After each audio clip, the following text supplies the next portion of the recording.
Since the 1980s, a covert space initiative known as Solar Warden has operated discreetly, evading public awareness. The fleet, which comprises 8 aircraft carrier-sized motherships accompanied by 43 scout ships, is believed to patrol and safeguard Earth's orbit.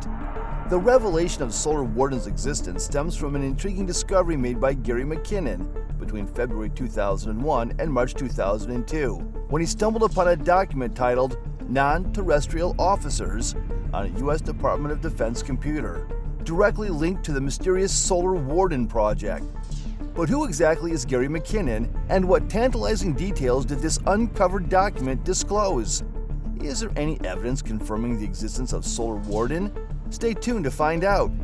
Before we dive into today's video, take a moment to smash that like button and subscribe to our channel. Be sure to hit that notification bell as well, because we have more interesting videos on the way. Born on February 10, 1966, Gary McKinnon is a Scottish UFO enthusiast, systems administrator, and hacker. Accusations of executing the largest military computer hack in history in the year 2002. However, McKinnon claimed he was searching for evidence related to the suppression of free energy and a cover-up of UFO activity and other potentially beneficial technologies for the public. What he uncovered, though, was mind-blowing. During his exploration, McKinnon discovered a file labeled Non-Terrestrial Officers, containing a list of personnel involved in fleet-to-fleet transfers under a classified program known as Solar Warden. Utilizing a program called Land Search, he gained control over the domain, enabling him to search all files on every machine. Running the program for a year, he uncovered numerous unsecured government computers, with most of the findings being nothing special. However, one spreadsheet stood out. It was labeled Non-Terrestrial Officers, indicating officers serving beyond Earth. McKinnon also learned about the ships within Solar Warden, which included approximately 8 carrier-sized ships, each longer than 2 football fields, and 43 small scout ships. During that period, the Solar Warden Space Fleet was operational under the U.S. Naval Network and Space Operations Command. This secretive program, which consisted mainly of U.S. Black Project contractors, also received contributions from countries such as Canada, the United Kingdom, Italy, Austria, Russia, and Australia. Testing and operations for Solar Warden reportedly took place in covert military bases such as Area 51. In a turn of events, Gary found himself remotely viewing documents and images on a NASA computer when the unexpected occurred. The mouse on the computer screen started moving autonomously, beyond his control. Soon after, the computer was swiftly disconnected from the network, signaling that the government was aware of their activities. U.S. officials exerted pressure on the UK to locate and apprehend Gary, leading to his arrest in 2002. Subsequently, a prolonged legal battle unfolded over Gary's extradition to the U.S., where prosecutors sought to try him on 96 counts of data breaches and causing over $700,000 worth of damage to the U.S. government. Facing the possibility of up to 7 years in prison upon extradition, Gary's case posed a unique challenge. Trying him in an open court would necessitate disclosing classified information about the Navy space fleet, something the U.S. government was keen to avoid. In a significant development in 2012, the UK's Home Secretary at the time, Theresa May, made the decision not to send Gary to the U.S., citing human rights grounds. Acknowledging the seriousness of the accusations against him, May emphasized Gary's health conditions, including Asperger's syndrome and depressive illness. She concluded that extraditing Gary would pose a high risk of him taking his own life, deeming it incompatible with his human rights.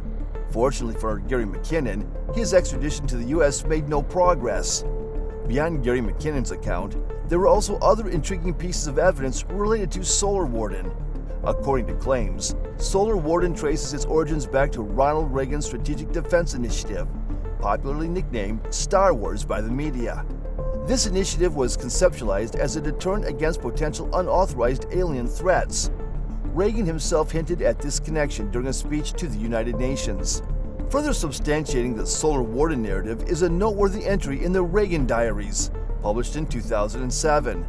On page 334, dated June 11, 1985, President Reagan recorded his thoughts after having lunch with top 5 space scientists.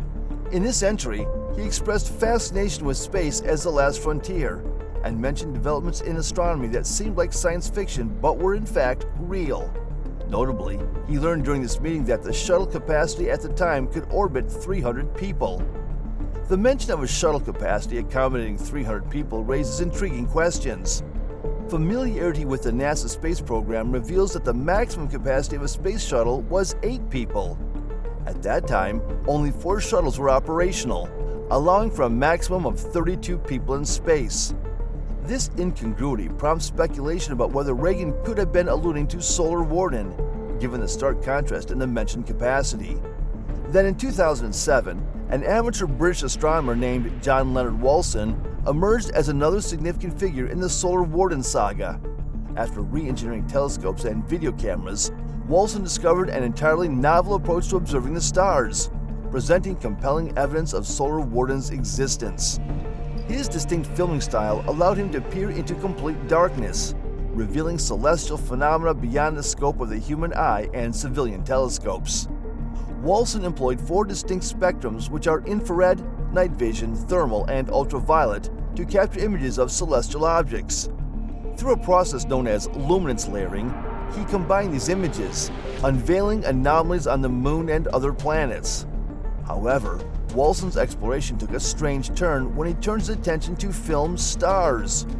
Shortly after releasing videos and photos that purportedly showcased the crafts associated with Solar Warden, Wolfson found himself the subject of an unsettling visitation.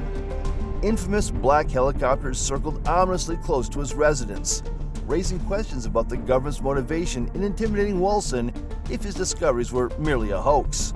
While doubts may linger, this evidence is more than enough proof for some that the government is hiding something. Could they be right? Is the government really hiding something? While we may not be able to say for sure, we'll leave it to you to share your thoughts about Solar Warden in the comments section below. And don't forget to leave a like and subscribe to our channel if you are yet to do so. Be sure to hit that notification bell as well if you don't want to miss out on our upcoming videos.